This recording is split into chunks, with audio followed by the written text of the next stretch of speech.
Hola otra vez, chicas y chicos. Ahora que ya vimos qué es la calidad ambiental y cómo se mide y cómo puede ser afectada, pues vamos a ver ya de lleno qué es el impacto ambiental. Tal cual, la definición que vamos a manejar es una modificación del medio ambiente ocasionada por los seres humanos o por la naturaleza.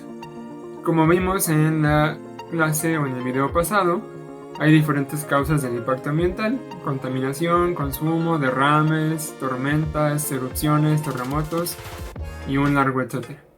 Pero ahora enfocados ya a las que pueden ser originadas por los seres humanos, pues tenemos que hay diferentes tipos de impacto ambiental que la ley considera y pues que según el proyecto, empresa o industria o actividad, pues puede generar diferentes tipos de impactos ambientales, ya sea uno solo, dos o varios al mismo tiempo. Hay un tipo de impacto que se llama impacto primario, que es cualquier efecto en el ambiente biofísico o socioeconómico que se origina de una acción directa relacionada con un proyecto. Es decir, el impacto inmediato, el que ocurre así de golpe, es el impacto primario.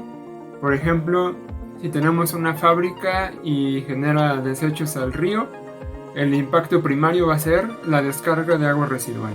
Tenemos también el impacto secundario, los efectos sobre el ambiente biofísico y socioeconómico que se desprenden de una acción pero no se inician directamente de la misma. Es decir, en el mismo ejemplo de la contaminación del río, ¿no? El impacto primario es la propia descarga de contaminación del río. El impacto secundario va a ser los efectos a la salud del ecosistema o de las personas que viven en la vereda del río, ¿no? Entonces, eso es un impacto secundario. Existe también el impacto a corto plazo, aquel cuyos efectos significativos se presentan en periodos relativamente breves. Es decir, un impacto a corto plazo puede ser, por ejemplo, tú prendes una fogata y el impacto va a ser a corto plazo porque el humo lo vas a respirar, pero una vez apagada la fogata deja de existir el impacto. Fue a corto plazo. Sin embargo, hay impactos también a largo plazo, aquellos cuyos efectos significativos ocurren en lapsos distantes al inicio de una acción. Por ejemplo, un impacto a largo plazo que vivimos todos es el cambio climático y el calentamiento global. Es un impacto a largo plazo porque sus causas empezaron desde que empezó la revolución industrial y todavía sus efectos se perciben hoy, y se van a seguir percibiendo durante siglos. Es un ejemplo de un impacto a largo plazo.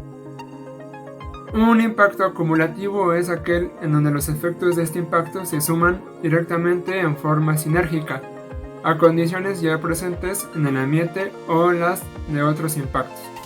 Por ejemplo, regresando al ejemplo de la contaminación del río. La contaminación del río ya es un impacto, pero por ejemplo puede llegar un impacto acumulativo en donde vamos a poner una presa y esa presa va a hacer que el agua no fluya y la contaminación se vaya concentrando cada vez más y más en el ecosistema o en el sistema socioeconómico.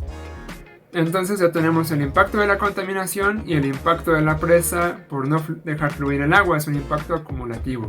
Tenemos también un impacto inevitable, que es aquel cuyos efectos no pueden evitarse total o parcialmente y que por lo tanto requieren acciones correctivas inmediatas.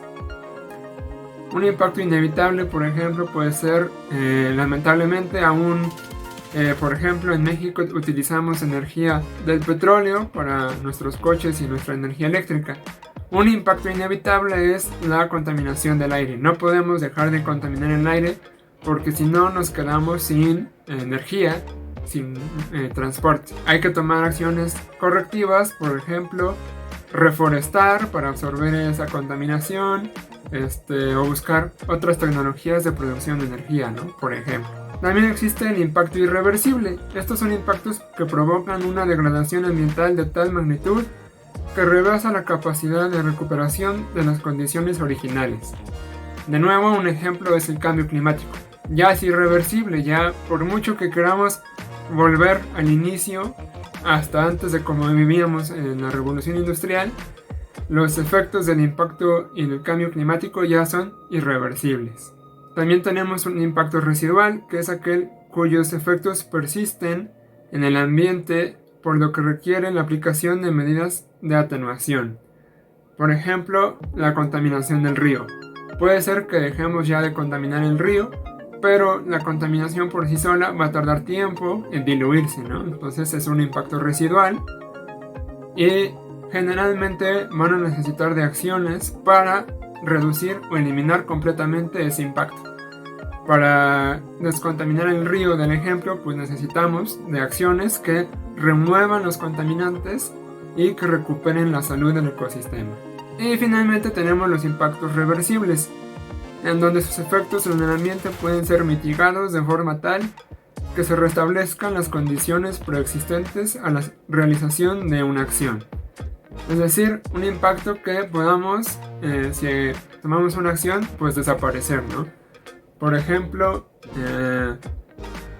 un ejemplo muy básico, ¿no? Esto también. Prendí una fogata, a lo mejor se quemó el pasto en donde prendí la fogata, pero ya, apagué mi fogata y si vuelvo a regar el pasto y lo cuido, vuelve a crecer, ¿no? Es un impacto reversible.